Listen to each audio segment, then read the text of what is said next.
2024 now, right? You're starting to see the tides turn, right? Where people are just finally like, all right, like, yeah, this is kind of dumb. Yeah. So where do you see it going? Yeah, great point. I think we passed peak woke around 2020, 2021. Maybe BLM summer was the peak.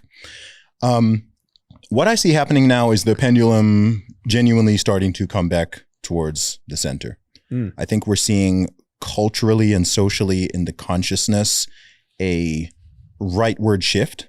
When I say a rightward shift, I don't even mean moving right from the center, but I mean moving more towards the center. Yeah, because like if I were to think like, okay, America was conservative in the 50s, right? Yes. Wholesome Christian values. So let's just say everybody is conservative. And then, you know, it starts shifting left, like you said, and you get the 80s and the 90s and, you know. When it peaked. Like when humanity peaked. Yeah. Because you had the balance. Yeah, so there's a balance, right? And then all of a sudden you shift all the way left. And then so you're just saying we're going to shift back. Yep, I think we're at the early stages of that shift back. I'm seeing many signs of that. Even just people's willingness to talk about it. Yeah. Because sane liberals are tired of it. Sane conservatives are tired of it. Sane centrists are tired of it. Sane apolitical people are. It's exhausting. It's exhausting. Like, it is tiring when people are just being beaten over the head nonstop with this ideology and this claptrap and, oh, you're white, so you're evil. Oh, you're a man, you're a terrible person. Let's put rainbow flags freaking everywhere. Let's trans your kids. People are like, wait, stop. And then the rise of guys like Andrew Tate and stuff happen. Yes. So you get the obvious reactionary movement against it. But you also just have more normal people who just day to day, they're like, oh, okay, this thing is real. Because there was a lot of denial at first.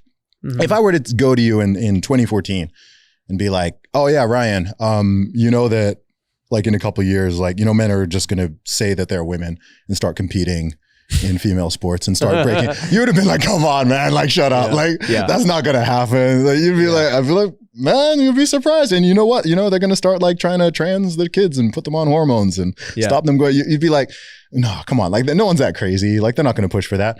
And then they do it and they've been doing it. And people are like, oh, wait, you're teaching my kid what?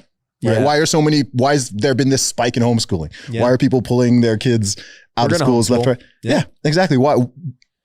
It's happening. I don't even know what the statistics are, but it's gone up. I think, I want to say more than 100% easily over the past few years. And there's a reason for that because people are seeing it and they're like, oh, this is real. This is something that comes back to what we were saying earlier. This is something that's detrimental to society. I think COVID made that happen, to be honest, because it accelerated it. Yeah. Like people, you know, willingly trusted the governments and, you know, just stopped doing everything. They lost their businesses. They lost their jobs. They realized it wasn't as bad as people thought. And like, they got duped. They're like, dude, who won in all of this? The government, the pharmaceutical company, like, you know, not many people won other than those people. And it's like, yeah. And then people were saying that, yeah, this is a conspiracy theory. It's like, well, a lot of these things actually were true. Like, huh. Yeah. And what's happening as well is the democratization of information. Right. It's no longer the case that it's just the legacy, traditional mainstream media that has an entire monopoly on the flow of information. You've got all of these podcasters out there and YouTubers and people posting on Twitter. And you've got doctors who are not aligned with the government, not aligned with all of these things, who are putting out their own ideas and they're sharing it on Instagram. And then you get Elon coming in, buying X, and suddenly, oh, people can really speak more freely now. And people can see different ideas and discuss and debate. And it helps to moderate everything. People freak out about it because, number one, there are certain people who don't want to lose that power and control. And there are people who don't want to have their ideas challenged. And there are also people who understandably think, oh, you know, we don't want it to swing too far in the other direction. Right. But I think that this is the joy of freedom of speech. Freedom of speech is a very imperfect thing, but it's better than the alternatives.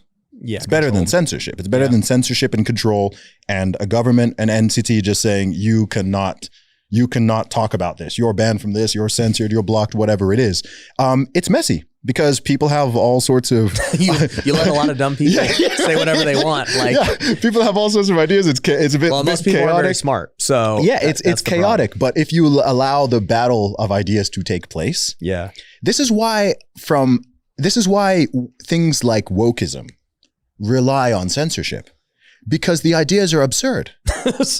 If you allow free speech to take place and someone is pushing, hey, men can have vaginas and get pregnant.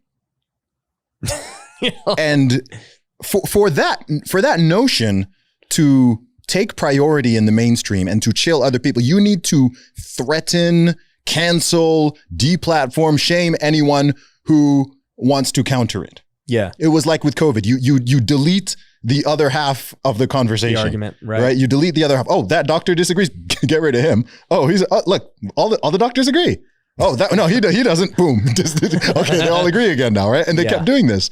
And now it's like you open it up, and when those conversations can take place, the truth wins out. Because if an idea is so absurd and someone is voicing it, it's like, well, no. Okay, let's hear the counter position to this. And it's like, all right, well, this guy's making sense. This guy is not. So this one wins out. So the ability for them to do that and control all the information has massively changed. I think that we've hit a real interesting shift. Every year, the amount of people who are tuning into and trusting all the mainstream media channels, like it's all declining. Yeah. It's all declining. And you just have this choice, people have choice. And with that, it can also get messy, because even independent people can get audience captured, and they can lie, and they can have perverse incentives and so on. But again, you allow the different voices out there to talk, the ideas to compete against each other, be tested. If I say something that is totally ridiculous and makes no sense, and someone or millions of people can be like, hey, like what you just said right there is factually incorrect, and here's what that statistic is, or here's a better argument, or whatever. It's like, okay, it's a naturally corrective mechanism, and it helps to keep more people honest. Yeah. No, it's great, dude. And it's interesting. I've just experienced it for my own life. Like, I haven't been on social media as long as you have, but yeah, I just remember I got started during COVID, really. And, they're like, no, dude, you can't say that word. And I was like, oh, I'll get like demonetized and whatever. So, and then, now I talk about faith a lot, and I'll have people who are like, bro, like, you're not worried about something happening. Isn't that so fascinating? Yeah. And I'm like, well, one, I don't care. Like, I'm going to say what I want anyways, because it's the truth, and it's what it's more important to me than what it might do to a business or whatever. But two, like, even in social media, you want people who love you and people who hate you. Like, that's what social media is. If you're just like lukewarm to all, you're nobody. And then three, it's just like, I don't know. I don't feel like I'm going to get banned for talking about faith. Now this could have happened years ago, right? During all this stuff where it was like, well, yeah, I don't think gay marriage is something that I would endorse, right? Biblically, it doesn't make sense. I can say that now and nothing's going to happen. There might be some people in the comments who don't agree, and that's fine, right? But there's nothing wrong with having ideology differences. Sure. That point in itself is so fascinating, because if you think about that particular issue, right, there's like a window of when you quote unquote can't say that. Right. And that window was like 2011 to 2021. Anytime before that, hey, that was a mainstream opinion. Yeah. Even even Democrats, even lefties were like, yeah, no, like they didn't support it. California voted to block it back in like 2009 or something like that. Yeah. California. Yep. And then you hit this point where the Overton window has shifted so much, and it's like, oh no, like you can't even say that. You're hateful. You're a bigot. You're this, you're that. And it's like, this is the global mainstream opinion. Yeah. It is. Yeah. By far. This is like a whole new concept, in fact, in human history. And so I just think it's fascinating how those shifts happen. And I think it's fascinating that you could, if you wanted to say that there's infinite genders and that kids should be able to pick their own gender and sex is just assigned at birth and men can get pregnant and women can have penises and whatever, there's no threat. There's no risk to your accounts. None. Yeah. Right. There's no risk at all. But you're like, I believe Jesus Christ is the Lord and Savior. Yeah. I think marriage is between a man and a woman. Oh my, I think that's crazy. That says to me so much of just where we are. at this time in history. I'm just like, that is fascinating. You can take something which is actually a niche fringe worldview, and you can make it seem like it's the most popular and dominant worldview. Not only that, but anything else is beyond the pale.